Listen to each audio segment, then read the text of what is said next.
Welcome to December and the December Cheese Club for Scardello. And this month we decided to go with probably the ultimate cheese destination, and that is the country of France, where so many amazing cheese traditions come from. And we've got a really great selection of awesome stuff. Oh, especially being French and also December, I feel like we're trying to bring up something that will be the decadence with all these fun cheeses, and we have also different types of milk, so that should be really fun. Yeah, so starting out for our standard club, we have a brie, but this is not just any brie, not a boring brie. This is a brie fermier or farmstead brie. It's the only farmstead brie I've ever seen imported in the United States, and that is, extremely unusual. So what does farmstead mean? It means the animals are there, they milk them there, they make the cheese there, everything happens on the farm. Does that mean it's like better? Not necessarily. What it means is it's always really interesting. And so this brie is not only buttery, but a lot of times it's vegetal, so lots of broccoli and cauliflower notes. Yeah. It's just a really, really cool brie. It's a brie that we're really proud to have in the case. I feel like as often as we can, because it's one of those that doesn't compare to anything else. We get all these camembert-like flavors from something that for us is hard to get, at least something like a raw milk camembert or some sort of brie where you can get all this cauliflower and vegetable notes like Rich mentioned, because it really is like that with the cheese sometimes, depending where the wheel is, can be a little more cheesy and tastes like broccoli, or sometimes it's just cauliflower, but it's fun to have one of those cheeses that represent what a French brie actually can be. One of our other selections for the club is a cheese that really pops on a cheese board, and that's this guy, Mimolette. Mimolette has an interesting origin story. Louis XIV, the Sun King, was angry at the Dutch and told his cheesemakers, he liked a Dutch cheese at the time, he was like, I want you to make that cheese, but make it where it doesn't remind me of the Dutch. And so they made Mimolette. They didn't lose their heads. But what I love about this cheese, it's a beautiful color on the board. It's got kind of a craggy and rusty exterior. The one that we have is aged 18 months. So a lot of times you'll see this in the store, and it's usually like that 6 or 12 month aged Mimolette, and those are fine. But when you have that extra age there, it really develops the flavor, and that earthiness there is really, really nice. Yeah, and it's always an eye-catching cheese, even at the case where somebody comes for the first time. I will also say it's a hard cheese to open because those 18 months, it gives you the driest but crumbly and delicious texture of the cheese. But once you get into it, it really is what Rich is mentioning. It has all these very deep flavors, like a little meaty, a little brothy. Maybe this is wrong to say because it's not a cheddar, but it's also not a Gouda. It wanted to be a Gouda, but we don't let it. It's kind of in between. So you get all these good notes. It's a little sweet and medium flavorful, but the texture of the cheese, I feel like it's what gives a lot of character to it. Yeah, and so, like Alejandro's saying, really difficult to cut. So please appreciate the arm strength that Alejandro is going to use to make sure that you get the right size piece. Our other cheese is this guy, which is Osuarati. Osuarati is a cheese that was written about over 1,000 years ago. This is a cheese that is made in the Pyrenees, which is the mountainous region that separates France and Spain. The people there are the Basque people, and they make these really cool rustic tome-style cheeses. And what's awesome about this cheese, it's named after a valley and a river there in the Pyrenees, Osua and Arati, and it's a sheep's milk cheese, so we had to throw one of those in there. But just beautiful flavor profile, really great texture. If you've never had Osua Arati before, I'm really excited for you because I think that this will be, a lot of people have had Manchego for sheep cheese, but this is a very different experience, but a really, really good one.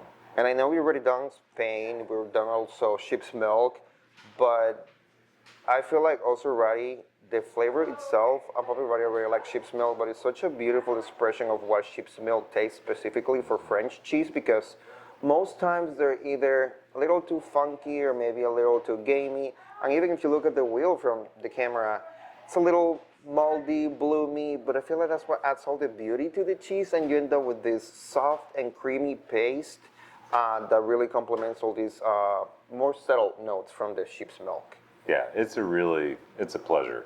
Lastly, rounding up our standard selection is a blue cheese that I fell in love with when we first opened the shop, and that is Blue d'Auvergne.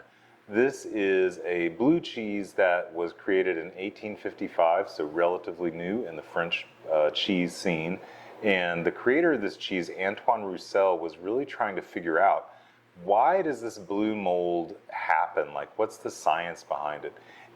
And he's actually the one that discovered that if you lance or pierce the wheel, that air is what allows that mold to grow. So Alejandro, tell us a little bit about this cheese. So the blue burn, one of our most popular blues, we use this on our platters all the time because it's one of those blues that doesn't develop a lot of the mold in it. It's really easy for people to fall in love. It's a little more approachable. You get sweeter notes from the paste, and it doesn't have that bold, peppery component that might be a little challenging for people. So it's good to pair with any sweet items, but as well as any savory items, because you just have this richness and creamy texture from the paste. Yeah, the creaminess is absolutely amazing, and I think that's what I love so much about it. Accompaniment-wise, for our standard selection, we have these amazing French caramel salted caramel cookies, which we're excited to offer. We brought those in specifically for the club. Those should be amazing. Yeah, and then the next one that we have is this little jam that also comes from Agur, which is a maker for Osorati. This is a cherry jam from the Basque region, so can be a better pairing. Things that grow together go together. So a cherry jam from the Basque and a Basque cheese. Yeah, with the Osorati, but honestly, that cherry jam will be great with all four of those cheeses. For our deluxe selection, we have a couple of interesting small cheeses from France, because that's one of the things that France is known for, also small, delicate cheeses. So we're starting out with a little round of soft sheep's milk cheese from Papillon. This is Perol, and it's basically, they make a lot of Roquefort, but this is just a soft, bloomy rinded sheep's milk cheese, and you don't see that very often in the world of cheese. A lot of times sheep's milk cheese is used to make blue cheeses or hard cheeses, but very rarely little soft cheeses. Yeah, I'm excited for people to try this because you have so if you get the Deluxe Plus, you'll have your piece of the Brie Fermier, which is already a fairly gamey Brie. You'll have your piece of Osorati, which is your sheep's milk, and then you're also getting a soft sheep's milk cheese, which is kind of like in between. Yeah. So it will be fun to kind of study how many flavors you're going to identify in the Brie or in the Osorati that can be present in the cheese, because like Rich mentioned, it's something rare that we normally don't get, and it's a special cheese.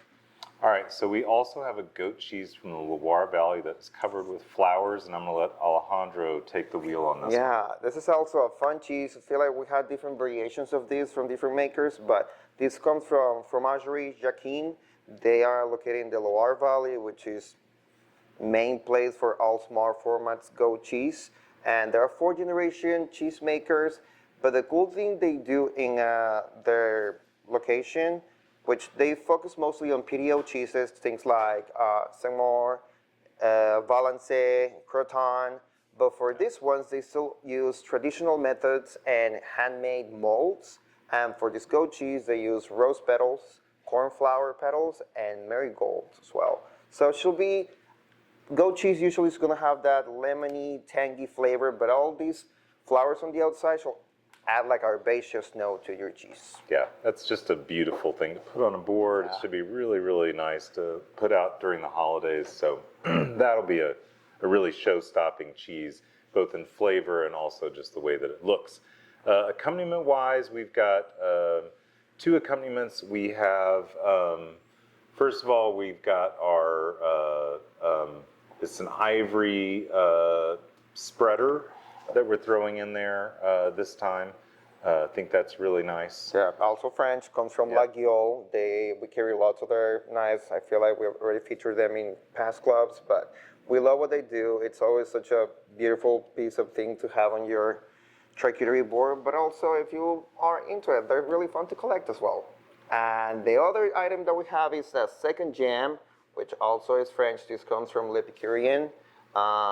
We carry lots of other items as well. They specialize in jams, spreads, as well as oils or condiments. but this is one that I feel like we had ever since I started working here, actually. It's a We've mixture had it of- since day one. It's Yeah. my favorite jam they make. It's figs and walnuts, so you get the sweetness from the figs, which I would say for French jams, I mean, at least for us, because we're lucky enough that we have so many ones, compared to all the other jams, they tend to have a very sweet and mild taste, almost like slightly floral. So it gets really, really well complemented with the nuttiness and the texture of the walnuts that you have in there. Yeah, it's very, very cool. So that is our selection for our cheese club this month. We're super excited. We're also really excited about the upcoming January and beyond. 2025 is going to be a great year for the cheese club. We're going to do some fun, new, exciting things. So I hope that you have enjoyed the journey so far. If you're new, welcome. We're really excited that you're here. And let us know what you think. Yeah. And if you have any suggestions for future clubs, shoot me an email, rich@scardellocheese.com. We're always looking for suggestions of new ideas of places to focus on, or maybe different cheese types to focus on. Whatever you're interested in, let me know. And you guys have a great holiday, and we will see you on the other Next year. side.